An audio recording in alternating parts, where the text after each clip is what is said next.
For 10 years. I thought my mother-in-law's obsession with me was a blessing. I was wrong. It was a suffocating ownership that culminated in her destroying my wedding day. Piece by piece. But her final act, the one that happened behind a closed bedroom door. It was so vile it forced me to do the one thing I never wanted to do, declare war. This story is all about boundaries. Before we dive in, if you've ever had to fight for your own space, hit that subscribe button. You're in the right place. For nearly a decade, I believed my mother-in-law's obsession with me was a blessing. I had won some sort of lottery. My own mother and I, well, our relationship was a landscape of carefully placed landmines and long, cold silences. So when Mark's mom, Eleanor, I first wrapped me in a hug that smelled of cinnamon and vanilla, and told me, "You're like the daughter I never had." A part of me that had been starving for years finally felt fed. She had 2 sons, Mark and his younger brother Brian, and she'd always carried a quiet grief for the daughter she never got to raise. I became that daughter. She taught me how to bake her famous apple pie, how to properly arrange flowers in a vase. And she listened, truly listened when I talked about my day. In those early years, it was a gift. It was only later that I realized a gift can also be a cage. The first crack in the perfect facade appeared on a quiet Sunday afternoon, about a year before the wedding. Mark and I were at his parents' house for dinner. The air was thick with the comforting smell of roasting chicken. We were talking about the future, about getting engaged. And the conversation was light and happy. I was joking with Mark, trying to guess when he might finally pop the question. "Is it going to be next Tuesday?" I teased, poking his side. He just smiled. A perfect poker face. I started listing off random dates. Just being silly. How about the 15th of March or the 22nd of April? Earth Day. Very romantic. What about May 12th? The moment the date left my lips, something shifted. Mark's face didn't change. Not a muscle twitched. But out of the corner of my eye, I saw Eleanor. She flinched. It was a tiny, almost imperceptible movement. But it was there. A sharp intake of breath. Her eyes widening for a split second as they darted from my face to Mark's. It was a look of pure, undiluted shock. Like a magician who had just seen her trick exposed. I pretended I hadn't noticed. I kept listing dates. My voice never wavering. But a cold knot was forming in my stomach. I knew that was the day. He had told his mother his secret. Sacred plan. And she had just given it away with a single reflexive gasp. I didn't want Mark to know I'd figured it out. He would have been so disappointed in himself. So I buried the knowledge deep down and tried my best to forget. On the actual day, May 12th, I played my part.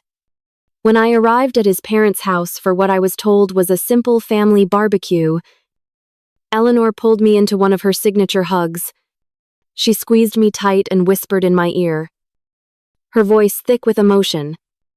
"You're finally going to be my daughter. For real." It was all the confirmation I needed. My heart sank a little. The surprise was gone. A few minutes later, I excused myself to use the restroom. As I was washing my hands, the door slightly ajar, I heard Eleanor's voice from the living room. A loud, conspiratorial whisper that carried down the hall. "Let me see the ring again before she comes out," she said to Mark. I heard the distinct, soft thump of her hand patting his jacket pocket. Isayad. Turning off the faucet. The magic of the moment was dissolving into a series of staged events orchestrated by someone else.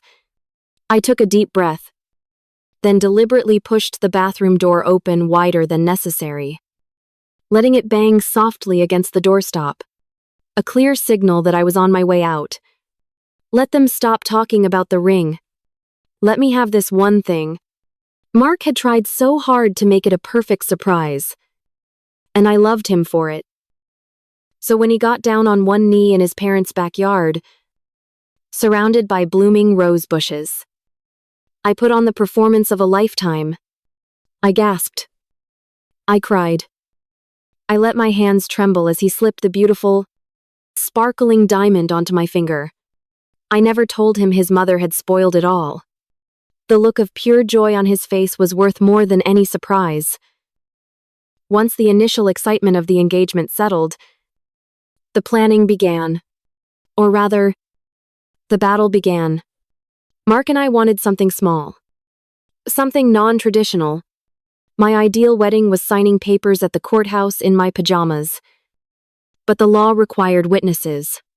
Our compromise was a simple ceremony in a park, officiated by a close friend. I'm an introvert, and the thought of being the center of attention for hundreds of people made my skin crawl. When we presented this idea to Eleanor, her smile tightened. She placed her cup of tea down on the coffee table with a delicate but firm clink. The courthouse, Elizabeth. No, that's not a wedding. That's an errand. Before I could even formulate a response, she had her phone out. I know the pastor at our old church. He'd give us a great rate. And my cousin Albert. You remember? The retired priest. He would do the ceremony for free. It would be beautiful. I had never met Cousin Albert.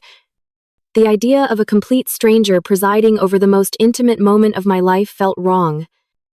But she had already framed it in terms of money. Of practicality. How could I argue with free? Mom, we want to keep it small, Mark said gently. Of course. Honey. Small and intimate. She beamed. I set my one and only hard boundary. If we're going to do a real wedding, I told Mark later that night, the guest list has to be under 100 people. I can't handle more than that. He agreed immediately. And we spent an evening carefully crafting a list of about 50 of our closest friends and family. It felt perfect. Manageable. When we showed the list to Eleanor, she looked at it as if we'd handed her a declaration of war. She stared at the paper. Her brow furrowed. Where? Where are my sisters? Where are your uncles? Mark, your cousins, the Hendersons. Mom, I haven't seen the Hendersons since I was 10. Mark said. And Elizabeth has never even met most of them. We don't want strangers at our wedding. Her face flushed a deep red. They are not strangers, they are my family. This is my son's wedding. The family needs to be there, you can't just exclude them. The argument went on for days. It was exhausting. Every phone call, every visit, was another lecture on the importance of family, which really meant the importance of her family. In the end, worn down and tired of fighting, we gave in. We added her entire list, just to make it stop. But Mark, my clever, wonderful Mark, had a plan. He noticed that his mother's extended family had a long-standing tradition of vacationing in Florida for the first 2 weeks of June. So we set our wedding date for the 7th of June, just as he predicted. Nearly all of them sent their regrets. But many also sent generous checks in the mail. So, in a way, it worked out. But the bitter taste of having my own guest list hijacked still lingered. The next battle was the dress. I'm not a dress person. I don't like shopping. The thought of spending a whole day in a stuffy boutique, being squeezed into gown after gown by an overly cheerful stranger, was my personal version of hell. So one night, scrolling online, I found it. A simple, elegant, floor-length ivory dress. It was perfect. And it was $50. I clicked buy without a second thought. When it arrived and I tried it on, it fit like it was made for me. I felt beautiful. I made the mistake of mentioning it to Eleanor on the phone. The silence on the other end was heavy. Then, our voice. Tight with controlled fury. You bought a dress online without me. Yeah. I just saw it and it was perfect. So I grabbed it. You robbed me of my moment, she finally snapped. Her voice cracking. I've dreamed of taking my daughter wedding dress shopping my entire life. You knew that, you took that away from me. I tried to explain that I hadn't gone with anyone. Not my friends. Not even Mark. That it wasn't personal. I just hate shopping. But she wouldn't hear it. It was a betrayal. She demanded I send her a picture of me in it. Right then and there. My heart started beating a little faster. I had a sudden, clear vision of her posting the picture all over her Facebook page. Or sending it directly to Mark. For the first time, a real boundary snapped into place inside me. No, I said. My voice calmer than I felt. You'll have to wait and see it on the wedding day. Just like everyone else? There was another shocked silence before she hung up on me. It was a small victory. But it left me shaken. I knew then that this wasn't about love. Or about sharing a special moment. It was about control. A few weeks before the big day, I met up with my friend Jessica for coffee. She's a budding photographer. Incredibly talented. And she had offered to shoot our wedding as a gift. We insisted on paying her. Of course, she was the one person I could be completely honest with. I feel like I'm drowning. Jess. I confessed. Stirring my latte until the foam dissolved. It's like this isn't my wedding anymore. It's hers. Jessica reached across the table and squeezed my hand. Her expression was fiercely loyal. Hey, don't you worry about your mother-in-law. On that day, my job is to capture you and Mark. I'll handle the photos. You just focus on marrying the man you love. I'll run interference. I promise. Her confidence was a balm on my frayed nerves. I felt a little bit of the weight lift. She was my friend. She was a professional. She would be my ally in the trenches. That night, I stood in our quiet bedroom. Looking at the $50 dress hanging on the back of the door, the soft light from the hallway made the ivory fabric seem to glow. It was so simple, so perfectly me. And in that moment, all I wanted was to wear it. Marry Mark. And start our quiet life together. I tried to push down the feeling of dread that was coiling in my gut. The sense that just getting through the wedding day wouldn't be the end of the battle. Deep down, I think I knew it was just the beginning. The morning of the wedding arrived not with a joyful sunrise, but with a thick, gray haze that promised rain. A knot of anxiety had taken up permanent residence in my stomach, and no amount of coffee or deep breathing could loosen it. My bridesmaids were a flurry of cheerful energy around me, their laughter echoing in the small hotel suite. But I felt like I was watching it all from behind a pane of glass. Then, a sharp knock at the door. It was Eleanor. She swept into the room. A whirlwind of perfume and nervous energy. And then I saw her dress. It wasn't white. Not exactly. It was a shade she would later call champagne. Opale. Creamy ivory. Intricately beaded and floor-length. It was, by any definition, a wedding gown. A mother of the groom dress is supposed to complement, to support. This dress was a statement. It was a challenge. My maid of honor, Sarah, shot me a wide-eyed look over the rim of her champagne flute. I just gave a tiny, imperceptible shake of my head. Don't start. Not yet. The chaos only escalated from there. She flitted around the room, fixing things. She rearranged the tray of pastries, tutting that they weren't presented correctly. She questioned the hairstylist's choice of hairspray. She insisted on repinning the corsage on her own dress a dozen times, each time letting out a dramatic sigh. She wasn't helping, she was performing, ensuring all eyes were on her. The real trouble started during the pre-ceremony photos at the park. Jessica was a miracle of calm efficiency.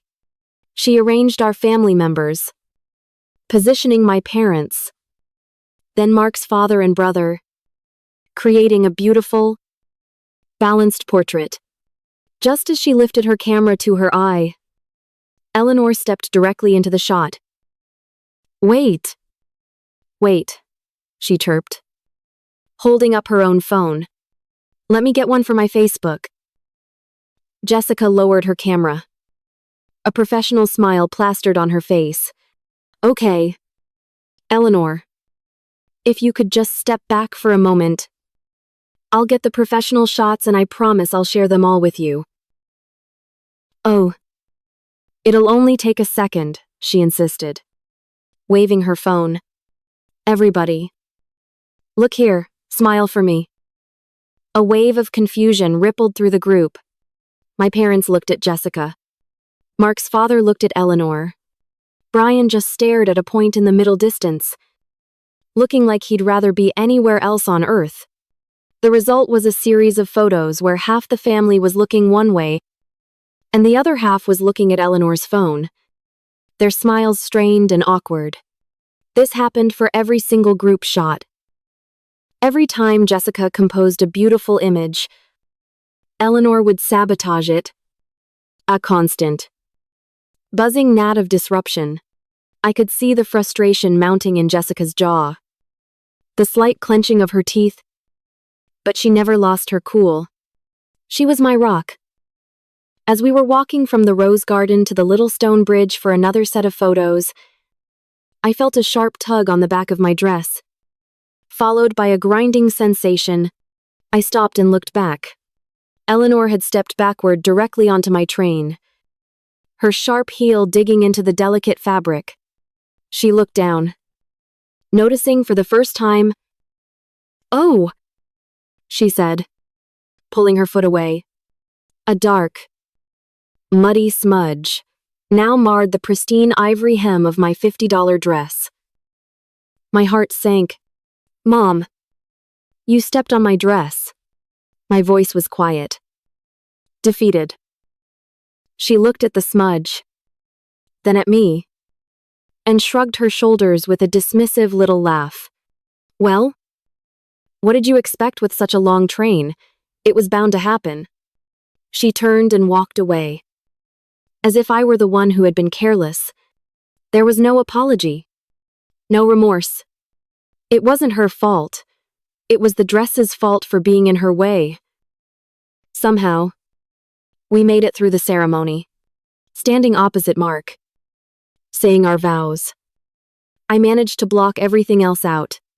For those few precious minutes, it was just us. The world went quiet. His hands were warm and steady in mine, and his eyes held nothing but love. I was his, and he was mine. In that moment, I thought, this is all that matters. We can survive the rest of it. The feeling of peace lasted until the moment our officiant pronounced us husband and wife. We kissed. The crowd cheered, and we turned to walk back down the aisle, beaming. As we reached the back of the church, one of my cousins ran up to me, her phone in her hand, her face a mixture of excitement and confusion. Congratulations, oh my gosh. Your mother-in-law is fast, she said, showing me her screen. And there it was, a Facebook post from Eleanor, time-stamped just 3 minutes prior. It was a blurry, zoomed-in photo taken from her seat in the front row, showing the side of my head and half of Mark's back. The caption read, So proud to announce my son Mark and my wonderful new daughter Elizabeth are married. I'm the luckiest mom in the world. Number blessed mom. The air rushed out of my lungs. I hadn't even had a chance to tell my own extended family who couldn't make it. I hadn't had a chance to post my own announcement, to choose my own picture, to share my own news. She had stolen it. She had sprinted to the digital finish line to claim the moment as her own, using a terrible, unflattering photo to do it. Mark saw the look on my face and came over. He glanced at the phone and his jaw tightened. He wrapped an arm around me and whispered, "Don't let her ruin this. Please. Honey, let's just go have fun." I tried. I really did. At the reception, we moved from table to table, laughing and talking with our guests. But I could always feel her eyes on us. Then came time for the cake cutting. The venue had a beautiful little alcove for it, away from the main dance floor, designed to be an intimate moment. It was just enough space for me, Mark, and Jessica. We slipped away while the DJ was playing a popular line dance, hoping to get the pictures done quickly and quietly. We stood before the cake, Mark's hand over mine on the knife. Jessica was framing the shot, telling us to lean in a little closer. Just as we were about to make the first cut, a voice boomed across the reception hall. "Wait, I'm not ready. Don't you dare." It was Eleanor. She was scrambling from her table, fumbling with her phone, a look of sheer panic on her face. Every head in the room turned to watch her. Mark's jaw tightened. He leaned in close to my ear. "Just ignore her. On 3? 1, 2. On 3. We pushed the knife down, slicing into the bottom tier of the cake. We smiled for Jessica's camera, the flash popping, capturing a moment that was, for once, just ours. Eleanor arrived a second too late. Her phone held aloft, her face a mask of fury. "You did it without me," she hissed, her voice a harsh whisper. "How could you, Jessica? Move. They need to do it again for my camera." Jessica didn't even flinch. "I'm sorry. Eleanor, the cake is already cut, but I'll make sure you get a copy of this beautiful shot." Mark stepped forward, placing a hand on my back. "No. Mom, we're not doing it again." It was the first time I had ever heard him use that tone with her. It was quiet, but it was absolute. She stared at him, her mouth agape, before turning on her heel and storming back to her table. The after-party was a barbecue at Mark's parents' house. We'd planned it as a casual way for our two very different families to mingle. Mine, quiet and non-drinking. His, loud and not. I had changed out of my wedding dress and into a comfortable sundress. Eleanor, however, was still wearing her ivory gown. She was also very drunk. She flitted from guest to guest, her voice getting louder with each glass of wine, sloshing it precariously close to people's clothes.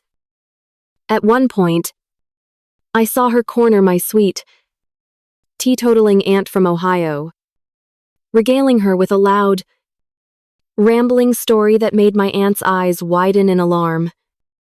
But then o'clock? I was done. Utterly. Completely drained. The emotional exhaustion was a physical weight on my shoulders. We were staying the night in Mark's childhood bedroom since we had an early flight for our honeymoon the next morning.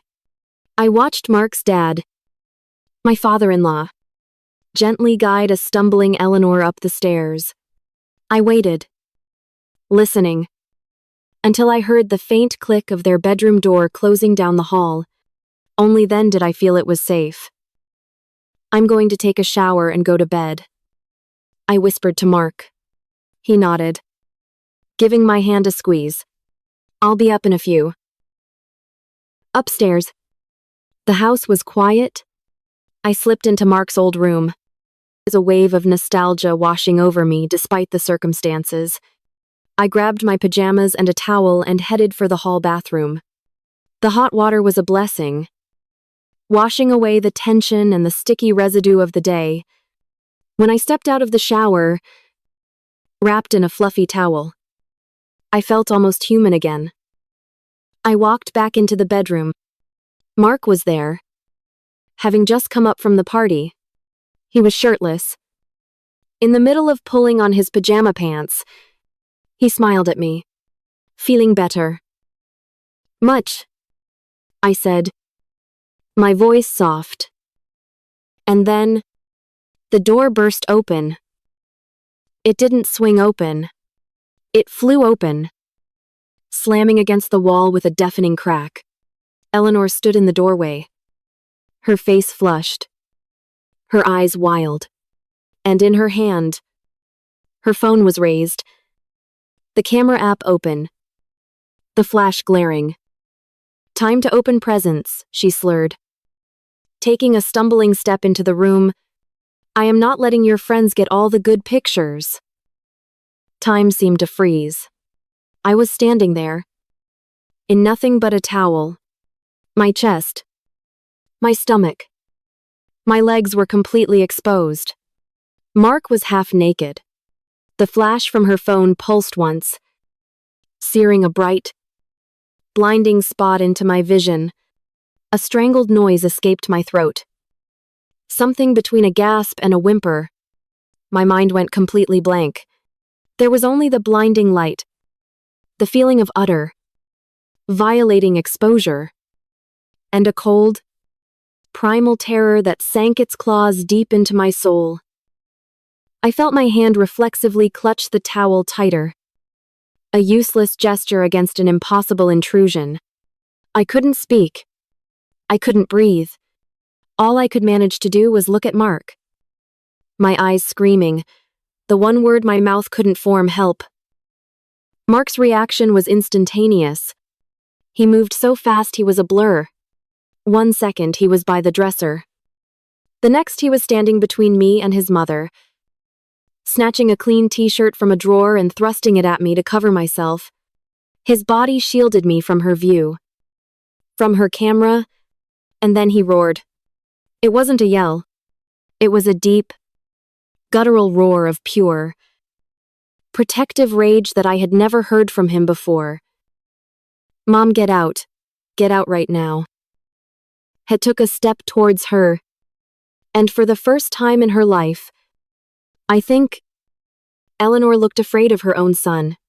She stumbled backward out of the room. Mark slammed the door shut, the sound echoing through the silent house, and locked it. I stood there, shaking, clutching the t-shirt to my chest. The adrenaline faded, replaced by a wave of nausea and humiliation so profound it made my knees weak. Mark was by my side in an instant, wrapping his arms around me, pulling me into his chest. I buried my face in his shoulder and finally let myself break. Sobs racked my body. Silent, heaving cries of shock and violation. From the other side of the door, the wailing started. It wasn't the sound of remorse. It was the theatrical, self-pitying sound of a performer who had been kicked off stage. "My special day," she cried, her words slurring together. "You've ruined my special day. After everything I've done for you, you treat me like this." We didn't sleep that night. We just held each other until the gray morning light filtered through the window. We packed our bags for our honeymoon in silence, the sound of Eleanor's manufactured sobs from the night before still hanging in the air. When we came downstairs, she was waiting for us at the bottom of the staircase, her face puffy, her eyes red-rimmed and accusing. "I can't believe you," she began, her voice trembling with manufactured hurt. "I can't believe how you ignored me. How you wouldn't even speak to me this morning. How you made your own brother turn on me. How you made Mark. How you made him yell at his own mother. I stopped. I stopped on the bottom step and looked at her. Really looked at her. The 10 years of gratitude. Of affection. Of trying to be the daughter she wanted. All of it evaporated in that moment. Burned away by the flash of her camera phone. The patience was gone. The benefit of the doubt was gone. All that was left was a cold, hard clarity. I looked her dead in the eye. My voice even, devoid of all emotion. We were changing. We were naked. I'm sorry you didn't get your picture. I turned, walked past her without another word, and went out the front door into the morning air. Behind me, I heard a sharp, strangled gasp of outrage. The battle was over. The war had just begun. The silence in the car on the way to the airport was heavier than any argument. Mark drove, his knuckles white on the steering wheel, his eyes fixed on the road ahead. I stared out the passenger window, watching the familiar suburban houses blur into a meaningless stream of beige and gray. The echo of my own voice hung in the air between us. I'm sorry you didn't get your picture. It wasn't an apology. It was a blade. I didn't know I had it in me to be that sharp. We didn't speak as we checked our bags. We didn't speak as we went through security. It was only when we were sitting at the gate, the roar of a departing jet rattling the windows, that Mark finally turned to me. His face was a wreck of guilt and sorrow. I'm sorry, he whispered, his voice cracking. Liz, I am so sorry. I should have stopped it sooner. All of it. Years ago. I took his hand. It was cold. It's not your fault. Mark. Yes. It is. He insisted, his eyes pleading with me to understand. It is. I've spent my whole life making excuses for her. That's just how Mom is. She doesn't mean it. But she does mean it. What she did last night, that wasn't a mistake. That was, I don't even have a word for it. He shook his head, looking utterly lost. I promise you, from this moment on, it is never happening again. I don't care what I have to do. It's over. I looked at my husband, the kind, gentle man I loved, who had been conditioned his entire life to absorb his mother's chaos.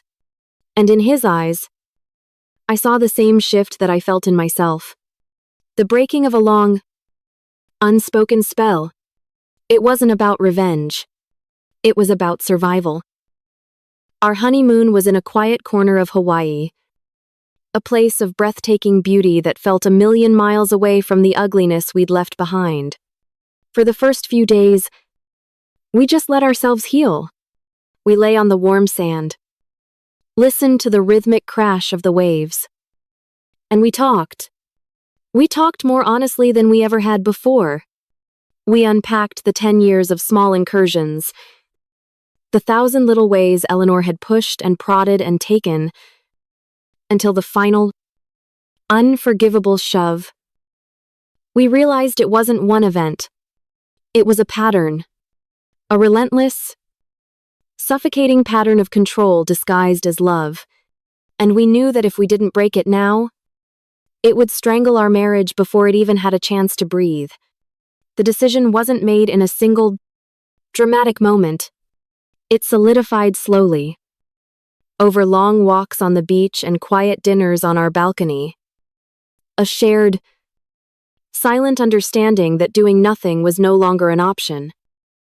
On our 4th day there, while Mark was out getting us some fresh pineapple from a roadside stand, I sat on our lanai, the warm breeze on my skin, and made a phone call. Jessica, I said. When she answered, It's Elizabeth. I'm so sorry to bother you on our honeymoon. Are you kidding me? You call me anytime. How are you? Are you okay? I was so worried well, after everything. I'm getting there, I said. And the words felt true. Listen, I have a strange favor to ask. The wedding photos? Could you send me everything? And I mean everything. The good, the bad, the blurry, especially the ones where Eleanor was interrupting. There was a pause on the other end, and then Jessica's voice came back, low and serious. I already have a folder set aside for you called the Eleanor files. I had a feeling you might need them. I'll send you a link to the gallery right now. A wave of gratitude washed over me. Thank you. Jess, you have no idea what this means to me. I think I do, she said softly. You just let me know what you need. I'm on your team. 100%. When Mark got back, I had the laptop open. Jessica sent the photos. I said, we sat side by side on the couch. The sweet smell of fresh pineapple filling the air, and we scrolled. First, we looked at the beautiful shots. The ones where Jessica had managed to capture real, stolen moments of joy. Me laughing with my bridesmaids. Mark's father giving him a proud hug. The two of us, under a giant banyan tree, looking at each other as if we were the only two people in the world. They were a reminder of what the day was supposed to be. Then, we opened the Eleanor files, and it was damning. There they were. Shot after shot. The family portrait, with half the faces turned towards the ghostly glow of a phone just out of frame. The photo of the wedding party, where you could clearly see me and my maid of honor looking at Jessica, while Brian and the best man were looking to the left, their smiles frozen and awkward, their eyes aimed directly at their mother. It was incontrovertible proof. It wasn't just a mom excited to take pictures. It was deliberate. Systematic sabotage. The next call was Mark's to make. He stepped out onto the balcony, his back to me, and I watched his silhouette against the setting sun as he dialed his brother. I couldn't hear Brian's side of the conversation. Only Mark's. His voice was quiet, stripped of anger, filled with a genuine, painful uncertainty. Hey, Brian. Yeah. It's beautiful here. Listen. Man. I need to ask you something. And I need you to be totally honest with me. The wedding day. Mom. Was I crazy? Did I overreact that night? Because I feel like I'm losing my mind a little bit. He was silent for a long time. Just listening. I saw his shoulders, which had been tense and high, slowly begin to relax. He nodded, even though Brian couldn't see him. Okay, he finally said, his voice thick with relief. Okay, I needed to hear that from someone else. Thank you. When he came back inside, his eyes were clear. Brian saw all of it. He said, the dress, the pictures, the way she was at the reception. He said he was embarrassed. He said he was glad I finally stood up to her. Our last crucial ally was secured. The day before we were set to fly home, we orchestrated our first counterattack. It was small, strategic, and entirely public. We chose our 10 favorite professional photos, the truly stunning ones, and I uploaded them to my Facebook page. I spent a long time crafting the caption, choosing each word with the care of a poet composing a sonnet. I wrote a little late. But we were busy enjoying our honeymoon. We are so incredibly happy to be married and so grateful for all of our friends and family who came to celebrate with us. It was the most perfect day. A very special thank you to our amazing photographer and dear friend, Jessica, for her incredible patience and for capturing these beautiful moments we will treasure forever. I hit post within 60 seconds. My phone buzzed. A notification. Eleanor has commented on your photo. A minute later, Mark's phone started ringing. The screen lit up with her name. He looked at it, then at me. A silent question passed between us. He pressed the button on the side of his phone, silencing the call, and placed it face down on the table. The first shot had been fired. The plan for our return was simple. There would be no grand, screaming confrontation, no accusations thrown across a crowded room. We would do it calmly, methodically, and we would do it on her territory, where she felt the most powerful and therefore the most unprepared. On our last night in Hawaii, Mark made the final call. He dialed his father's number. Hey, Dad. Yeah. We land tomorrow afternoon. It was amazing. Listen, we were hoping we could swing by for dinner tomorrow night. We want to show you guys the rest of the pictures and figure out who we need to send thank you cards to. He listened for a moment, then smiled a tight, humorless smile. Oh, she is good. Tell her we're looking forward to seeing her too. He hung up the phone and looked at me. She's planning on making her pot roast. The welcome home special. Of course she is, I said. The night before the battle, we didn't talk much about it. There was nothing left to say. We had our evidence. We had our allies.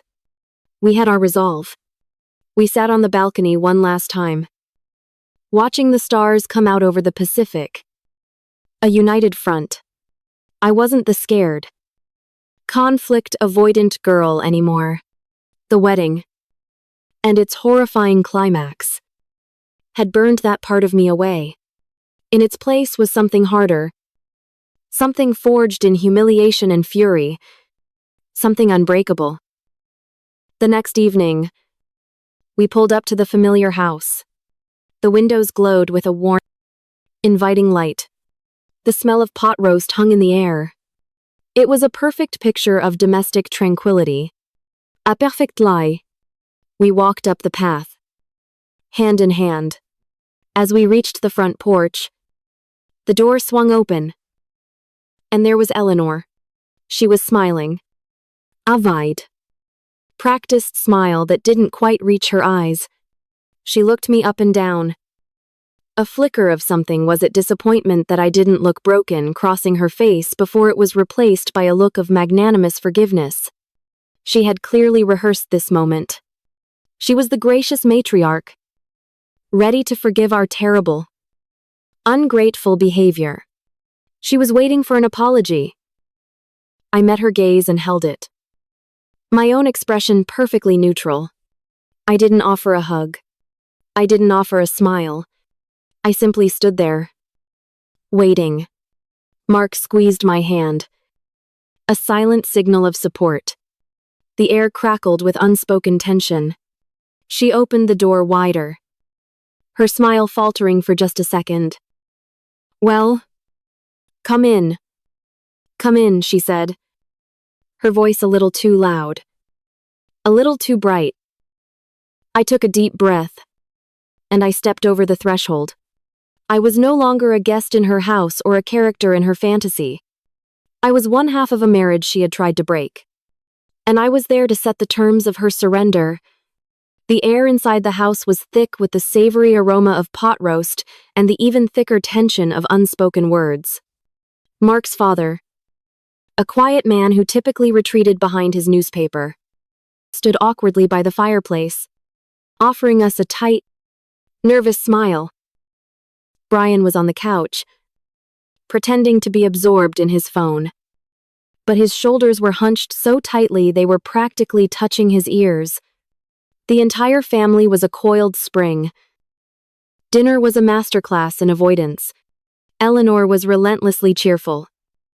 her voice a high, brittle thing as she detailed the neighborhood gossip, her recent trip to the garden center, the plot of a movie she'd watched. She kept piling food onto Mark's plate. Then mine. Her movements jerky and overly solicitous. Eat up. You two. You're too thin after all that travel. It was a performance for an audience of 4. And none of us were buying tickets. The silence at the dinner table was a physical presence. A 5th guest. The only sounds were the scrape of forks on porcelain and the too loud chewing from my father-in-law. I ate mechanically, each bite tasting like ash. I could feel Eleanor's eyes on me, searching for a crack, a sign of weakness, a glimmer of the pliable, eager to please girl she had known. She found nothing. When the last plate was cleared, we moved into the living room. This was it. My heart began a slow, heavy drumbeat against my ribs. Eleanor sat in her favorite armchair, the queen on her throne, arranging a throw pillow behind her back. She patted the spot beside her. Come. Sit with your mother. Mark. Mark ignored her. He walked over to the television and began connecting his laptop with an HDMI cable. Actually, he said, his back to the room, his voice calm and steady. Elizabeth and I wanted to show you all the wedding photos. Eleanor's face lit up with a look of triumphant relief. This was safe territory. Oh. Wonderful. I can't wait to see them. I'm sure Jessica did a marvelous job. Even if she was a little focused. Mark didn't answer. He clicked the mouse, and the television screen flickered to life, displaying a grid of photo thumbnails. We'll get to the good ones in a minute, he said, his voice still unnervingly calm. But first, I wanted to ask for your opinion on something. He clicked on the first photo. It was the main family portrait. My parents, Mark and I, his father, Brian, and Eleanor. At first glance, it looked fine. But then you saw it. My parents and I were looking directly at the camera, smiling. Mark's father was looking at the camera, but his smile was a grimace. And Brian and Eleanor were both looking distinctly to the left, their expressions oddly frozen. See that Mark asked the room at large. He clicked to the next one. The wedding party. Same thing. Me and my bridesmaids. Looking forward. The best man and Brian. Looking at something off camera. He clicked again. And again. A dozen photos. All telling the same story of a group divided.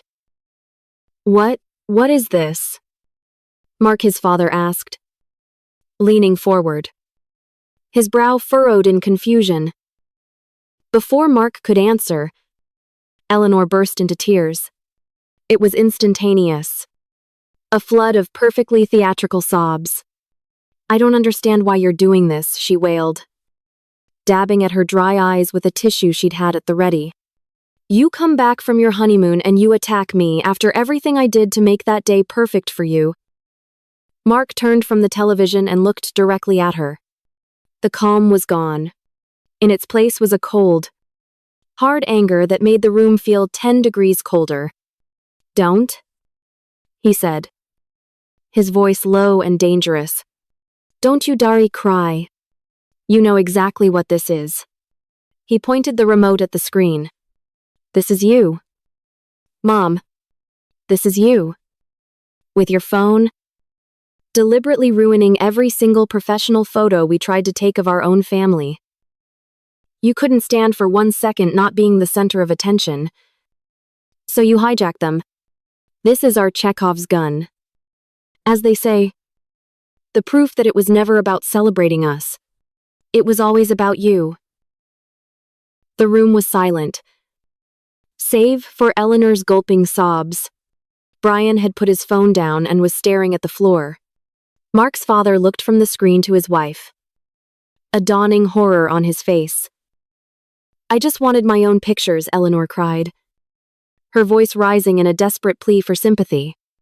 "I just wanted memories of my son's special day. Is that such a crime?" And that's when I spoke. For the entire evening, I had been a silent observer, a statue at Mark's side. Now, I felt the ice in my veins begin to move. I looked at her.